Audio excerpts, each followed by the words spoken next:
네, 안녕하세요. 백세특강 양수진입니다. 김의신 박사님과 함께 100년 건강의 비밀에 대해서 이야기 나누고 있는데요. 오늘도 귀한 자리에 모셨습니다. 김의신 박사님 소개해드리겠습니다. 안녕하세요. 안녕하세요. 네, 박사님 오늘 강연도요 정말 많은 분들이 관심을 가지실 것 같습니다. 오늘은 바로 대한민국의 사망 원인 1위인 암에 대한 이야기들을 해주신다고요. 한국에서는 암이 사망의 제일 첫 번째 원인인데 특히 최근에 이렇게 비교적 젊은 분들에게서 각종 암이 특히 또 이 제일 나쁘다는 위장계통 암이 늘어나는 것은 굉장히 참 안타까운 일입니다.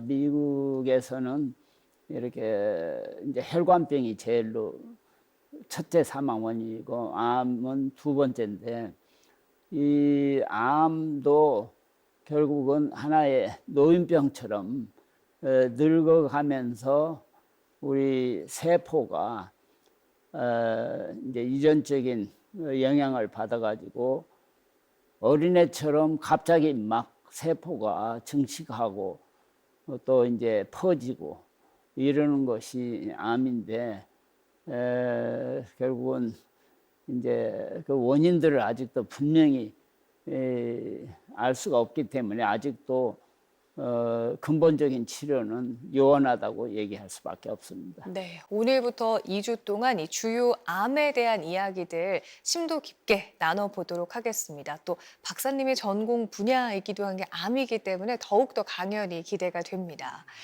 시작에 앞서서 대한민국 사망 원인의 1위가 암이라고 이야기를 해주셨어요. 특히 요즘에는 희귀암들도 발병률이 굉장히 높기 때문에 더욱 걱정이 되는데요. 유독 우리나라 사람들이 걸리기 쉬운 치명적인 암이 있다고요? 그게 이제 주로 위장계통암, 위장하면은 주로 이제 식도, 위, 간, 췌장, 장암입니다. 이런 이제 위장계통 암들은 문제가 첫 번째 진단이 비교적 늦게 됩니다. 왜냐하면은 환자가 어떤 비정상적인 증세가 있어야 되는데 이 위장계통은 그 위장이 막힌다든지 뭐 이래야 증세가 결국 나타나니까 이미 진단했을 때는 대부분 암이 진전되어 있기 때문에 이제 고치기가 힘들다고 얘기할 수밖에 없습니다. 그렇군요. 나라마다 발생하는 주요 암들이 좀 다를 것 같아요. 아무래도 생활 습관도 다르고 식습관도 다르기 때문에 그중에서 우리나라는 간암, 폐암, 위암 그리고 여성암의 발병률이 높다고 하는데요. 그래서 대한민국에서 주로 발생하는 주요 암들에 대해서 이야기를 좀 나눠보도록 하겠습니다. 첫 번째로는요, 간암에 대해서 좀 짚어보려고 하는데요. 간암은 세계적으로도 발병률이 높은 암 중에 하나라고 하던데 그런데도 유독 우리나라가 OECD 국가 중에 간암 사망률이 1위인 원인, 이런 이유는 도대체 뭐 때문에 그런 걸까요? 간암은 그 간염, 그게 B형, C형 간염이라는 게 있는데 염증, 그 바이러스에서 주로 이제 생기기 때문에 이제 술로도 간염이 생깁니다. 술로도 또 이제 그 기름기 있는 음식을 많이 먹으면 그걸로 해서 또 이제 간이 이제 기능도 떨어지고 또 술을 안 먹어도 요새 이제 이 장에 있는 균이 이렇게 간으로 와가지고 염증 비슷하게 일으켜서 그것이 또 이제 간암을 일으키기도 합니다. 그렇군요. 이 간암이 치명적인 이유 중에 하나가 이렇게 발병률이 높은데 생존율이 매우 낮기 때문인 것 같아요. 특히 전조 증상 없이 소리 없이 찾아오기 때문에 더욱 무서운데요. 미리 예방할 수 있을까요? 확실한 원인을 모르니까 정확히 꼭 집어서 어떻게 해야 예방을 한다 이렇게 얘기를 아직은 할 수가 없기 때문에 그러나 이제 말씀하신 대로 간염을 우리가 피해야 되고 그다음에 이제 요새는 간염을 진단을 해도 진단도 쉽고 그 백신이라는 게 많이 나와 있어요. 그러니까 이제 간염 백신을 맞으면은 훨씬 예방이 되죠. 그리고 이제 설령 그 간염 그 바이러스가 들어와도 훨씬 잘 이겨내니까 그 이제 가족력이 특히 있고 이런 사람들은 그 백신을 꼭 맞도록 해야 합니다. 간이 경화가 되기 전에 이게 치료를 잘 하면은 예방이 되니까 또 간을 전문하는 그 의사에 따라 의사의 여러 가지 이제 치료약 이런 걸 따라서 하면은 그게 가장 좋은 예방이죠. 그렇군요. 근데 이제 전반적으로 결국은 암이 생기는 그 여러 가지 원인 중에 가장 큰 원인이 스트레스니까 이 스트레스를 극복하지 않는 한은 뭐 아무리 좋은 전문가의 의견도 스스로 이 환자 자신이 스트레스 속에서 헤어나지 못하면은 결국 예방을 할 수가 없죠. 스트레스를 최소화하고 또 간염, 간경화까지 진행이 되지 않게끔 병원도 자주 들르시면서 조기 진단을 받는 게 가장 중요하다. 근데 또 이 간암은요, 수술을 해도 2년 새에 재발하는 비율이 40% 이상으로 높다라고 들었습니다. 그러면은 간암 수술 후에 재발을 좀 막기 위해서는 어떤 관리들을 하시는 게 좋을까요? 그러니까 이제 위장계통암은 다른 암하고 달리 지난 한 50년 동안에 연구는 많이 하는데도 새로운 좋은 약이 별로 나와 있지 않아요. 그래서 이제 초기 그 치료를 잘 해야 되는데 초기 치료가 아주 일찍 발견하면 대개 수술로 이제 제거를 하는 것이 제일 좋은데 이 간암도 종류가 세 가지인데 이렇게 한 덩어리만 생기는 사람이 있는가 하면 여러 덩어리가 이렇게 간이 되게 크게 오른쪽 왼쪽 옆으로 나눠져 있는데 간은 80%까지만 없애도 금방 나머지 20%가 재생을 해가지고 기능을 발휘하기 때문에 한쪽에만 있으면 그 문제가 없는데 이게 그냥 양쪽에 동시에 이제 다발성으로 생긴다든지 또 덩어리가 없이 파고 들어가는 암이 있어요. 그런 것들은 굉장히 고치기가 힘들죠. 간암을 수술하고 또 재발이 되면은 그 간 혈관에다가 직접 그 이제 화학 물질 또는 이제 동위원소 이런 걸 합치고 또 혈관의 피를 그 암에 들어가는 혈관을 차단시켜요. 그래가지고 이제 치료를 해서 지금까지 그래도 뭐 굉장히 좋은 효과를 한국에서 간암 치료가 세계적으로 간암도 많지만은 치료가 제일 좋죠. 한국에서 경험이 많으니까. 그런데 이제 그런 치료를 계속 하려면은 결국은 이제 체력이 유지돼야 그러니까 이제 독성이 다 어느 치료든지 있기 때문에 그걸 이겨내가면서 계속 반복적인 치료를 해야 되니까 환자가 이렇게 잘 먹고 마시고 해서 체력을 유지돼야만이 치료를 할 수 있습니다. 그걸 못하면은 뭐 어떻게 할 수가 없죠. 수술 후에 체력 관리 또한 굉장히 중요하다라는 걸 알게 됐습니다. 대한민국 사람들에게서 발병하는 주요 암에 대한 이야기 나누고 있습니다. 두 번째로 살펴볼 암은요, 바로 폐암인데요. 우리나라에서 이 폐암에 대한 사망률이 1위라고 합니다. 그만큼 치명적일 수 있겠죠. 근데요, 대부분의 폐암의 경우에는 흡연을 하는 남성들이 많이 걸린다고 알고 있는데 이게 정말 맞는 말일까요? 맞습니다. 지금도 그 폐암 환자의 한 70%는 담배와 연관되어 있습니다. 담배. 그리고 이제 한국에서는 또 여자 환자들이 담배를 안 피는 사람들이 많이 이제 폐암에 걸려가지고 있는데 그분들도 상담을 해보면은 결국은 본인은 안 피지만은 주위의 사람들, 뭐 남편이나 또는 다른 식구들이 담배를 펴가지고 뭐 자기도 모르는 사이에 흡연이 된 그런 경우가 많고 이제 뭐 다른 것은 이제 유전적인 그 요소로 해서 한 15%. 그다음에 이제 특히 한국에서는 이 미세먼지 자체가 몸에 들어가서 염증을 일으키니까 그 염증으로 해서 결국은 이 암이 생기든 발생을 하든지 아니면 이미 그 소질이 있는 걸 촉진시킨다든지 뭐 이렇게 되니까 그리고 또 이제 옛날에는 이렇게 건축 자재 중에 성면이라는 걸 써가지고 영어로 아스베스토라는데 이걸 쓰면은 그게 발암 물질이에요. 그걸 그 모르는 사이에 이 모든 건물에 많이 쓰니까 그런 걸 흡연, 또 레이돈이라고 이 저 집 밑에 있는 그 가스처럼 나오는 그게 발암 물질이에요.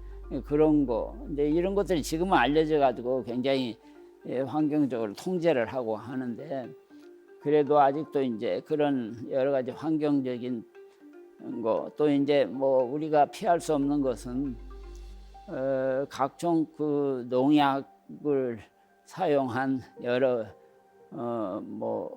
식품들을 우리가 먹고 있기 때문에 아주 극소량이지만은 그래도 그 어떤 유전적인 소질을 갖고 있는 사람이 그런 것이 나쁜 것이 우리 몸에 들어오면 그게 이제 활성화돼 가지고 암을 일으키니까 그런 이제 전반적인 그러나 담배가 아직도 가장 중요한 역할을 하기 때문에 담배를 없애도록 하는 것이 가장 좋은 방법이에요. 그렇군요. 폐암도 초기의 증상이 잘 뚜렷하게 나타나지 않는 데다가 또 다른 질병하고도 진단이나 증상이 좀 유사해서 초기에 발견하는 게 좀 어렵다고 들었는데요. 그래도 폐암을 좀 조기에 발견하려면 어떻게 하는 게 가장 좋을까요? 지금 이제 폐암의 이제 담배를 피워서 소질이 있는 사람 또는 이제 가족력이 있는 사람은 CT라는 거죠. CT 그걸 이 자주 찍으면 또 그 방사선이 몸에 이제 나쁜 영향을 주니까 그 CT도 찍는 여러 가지 테크닉에 따라서 그 방사선 그 피폭 양이 다릅니다. 그래서 이제 그 적은 양으로 CT를 찍어서 이렇게 이제 1년에 한 번씩 정기 검사를 해서 요새 많이 진단을 하고 있습니다. 그러니까 물론 이제 그 위험성이 있는 담배를 핀 사람들은 반드시 해야 되지만은 그렇지 않은 사람들도 나이가 들면서 한 몇 년에 한 번씩 그 CT를 찍어서 이제 우연히 발견하는 사람이 많이 있습니다. 폐암 수술을 하고 나면 또 폐 기능이 많이 떨어지기 때문에 운동을 해야 체력도 회복이 되고 건강이 다시 좋아질 텐데 그러지 못하는 경우들도 있을 것 같아요. 특히 폐암 수술하고 나서는 어떤 운동을 하는 게 도움이 될까요? 그러니까 이제 폐도 이게 이제 말랑말랑하고 이래야지 이게 공기가 들어오면 늘어났다가 또 내 뿜듯이 이렇게 하고 이렇게 하는데 수술을 했다든지 방사선을 쬐면 이게 조직이 굳어져 가지고 제대로 공기를 들어 마시면서 거기서 이제 산소가 들어가지고 몸에 퍼져서 산화작용을 하게끔 돼 있는데 그런 것들을 하려면은 심호흡 이게 유산소 운동 그 옛날 어른들이 아침에 일어나서 산에 올라가서 심호흡 하는 거 그런 것이 결국 이 과학적으로도 굉장히 중요해요. 그래서 이제 특히 폐에 질환이 있든지 담배 이런 거 피워가지고 오랫동안 염증 또는 수술을 했던 사람 폐도 한 폐만 가지고도 충분히 살아요. 그러니까 뭐 요새 조기 진단만 하면은 폐에 한 이제 폐가 여러 여부로 나누는데 그거 한 년만 잘라 가지고 얼마든지 다른 그 남아 있는 것들이 팽창해 가지고 충분한 기능을 하니까 뭐 염려가 없는데 그래도 이제 수술하시고 이런 분들은 자꾸 그 폐 활량을 늘리도록 이렇게 유산소 심호흡을 하는 것이 그리고 이제 물을 많이 마시는 걸 강조할 수밖에 없어요. 이 기관지 자체는 이게 원래 이렇게 먼지 같은 게 들어오면은 기관지 안에 그 점액이 있어가지고 거기에 털이 있어가지고 그 흔들어가지고 그 먼지 이런 걸 내보내게 돼 있어요. 기침 또는 이렇게 가래 침으로. 근데 이게 담배를 피든지 물을 잘 안 마시고 하면 기관지 안에 있는 점액이 이게 나오지를 않아 가지고 먼지 이런 것이 들어가면은 그대로 가서 나올 수가 없어요. 물로 씻기면 내려줘야 되는 거네요. 항상 이상하게 한국 사람들이 물을 잘 안 마셔요. 하루에 2리터 내지 3리터를 마셔야 돼. 그러니까는 평소에 늘 가방에 물을 가지고 계속 마시면은 그게 건강에 굉장히 도움이 된다는 걸 말씀드려요. 우리 시청자 여러분들 중에서도요, 폐암 수술하신 후에 건강 관리 어떻게 해야 되는지 고민이셨던 분들, 유산소 운동 충분히 하시고 하루에 물 2리터에서 3리터 정도 충분히 섭취하시면서 건강 잘 챙기시고 또 폐활량 좋게 하는 데 있어서 노래를 부르는 것도 좋을 것 같아요. 찬양을 하시는 것도 좀 도움이 될까요? 좋죠. 저는 이제 그런 색스폰이라든지 오보 이런 걸 하는데 그것을 하면 할수록 그 이렇게 굉장히 그 내 느낌에 아주 그 기분도 좋고 또 이제 폐활량이 커지는 것 같아요. 그러니까 노래도 좋고 자꾸 그게 운동이죠. 결국은 활량을 넓히기 위한 운동. 맞습니다. 그런 걸 계속 하시면 건강이 좋습니다. 좋습니다. 또 대한민국 주요 암 중에 우리가 이제 간암과 폐암에 대해서 알아봤는데요. 두 암의 공통점을 짚어본다면 이렇게 소리 없이 시작이 돼서 너무 뒤늦게 발견이 되는 게 문제인 것 같습니다. 소리 없이 찾아오는 이 암에 잠식당하지 않으려면 평소에 이것만은 꼭 기억하고 건강 관리를 해야 한다. 어떤 것들 짚어주고 싶으신가요? 뭐 다른 모든 만성병과 같이 이렇게 가족력을 우선 체크를 해서 자기 가까운 부모 형제가 그런 이제 폐암 또는 뭐 간암 뭐 이런 게 걸렸다 하면 그거에 대해서 좀 더 상세히 공부를 하고 거기에서 알려진 이제 여러 가지 영향을 끼치는 요인들을 따라서 이제 담배를 피지 말라 그러면 절대 펴서는 안 되고 또 운동을 열심히 하라 하면 운동도 지나친 운동은 오히려 몸에가 해롭습니다. 적당한 운동을 해야 돼. 자기 몸에 맞는 운동. 그러니까 그걸 이제 전문가들이 되게 추천을 하니까 그렇게 하고 그 다음에는 역시 이제 치료 받는 사람은 영양식을 단백질 위주로 한 대부분 영양식을 해야 되는데 그렇지 않은 사람은 건강식. 그러니까 건강식을 균등을 골고루 절제 있게 좋다는 음식을 한 가지만 계속 먹는 건 오히려 몸에 해롭다는 걸 아셔야 됩니다. 우리 몸은 절대로 이렇게 여러 가지가 골고루 이렇게 서로 이렇게 협조해서 이렇게 뭐랄까 조화를 이루어야만이 건강할 수 있게 돼 있기 때문에 편식을 한다든지 이런 건 건강에 절대 나쁘게 되습니다. 이 가족 력에 관련해서 기왕력에 대해서 이런 것 때문에 이제 조금 더 염려되시는 분들은 건강 관리를 잘 해야 된다라고 얘기를 해주셨는데 가족력이라는 게 결국엔 유전적인 요소도 있겠지만 식구들이 한 식탁에서 비슷한 음식을 다 먹고 생활하기 때문에 가족력이라는 게 더 발생하는 건 아닌가 뭐 이런 생각도 그럴 수도 들거든요. 있어요. 제가 본 환자 중에도 같은 부부끼리인데 똑같은 암을 걸린 사람을 몇 사람 봤어요. 부부인데도. 그러면 부부가 같은 음식을 다른 먹기 데도 때문에. 네. 생활 패턴이 똑같으니까 그렇게 걸리죠. 특히 위암은 그렇습니다. 위암은 주로 이제 그 헬리코박터라는 세균이 들어가서 결국 생기는데 그게 들어가서 번식을 하려면 위에 되게 염증이 있어야 돼. 위에 그 염증이 여러 가지 이제 주로 산이 많아서 생기는 염증인데 물론 짠 음식, 짠 거 이것도 중요한 역할을 하는데 이 음식을 똑같이 짜게 또 시게 먹고 또 스트레스도 받으면 산이 왕창 나오는데 그런 여건에서 똑같이 있으면은 똑같은 병을 걸릴 수밖에 없죠. 그렇군요. 대한민국 주요 암 중에 사망률이 가장 높다고 하는 우리 간암과 폐암에 대해서 오늘 이야기 나눠보는 시간 가졌습니다. 오늘 방송 보시고요. 당장 우리 집 식탁 안에 올라가는 이런 음식들 조금 더 건강식으로 바꾸시면서 모두가 함께 건강 챙기시는 날들을 만들어 가셨으면 좋겠습니다. 오늘도 귀한 말씀 나눠주신 김의신 박사님 정말 감사합니다. 고맙습니다. 네. 네, 백세 특강 시청자 여러분들 저희는 또 다음 시간에 찾아뵙도록 하겠습니다.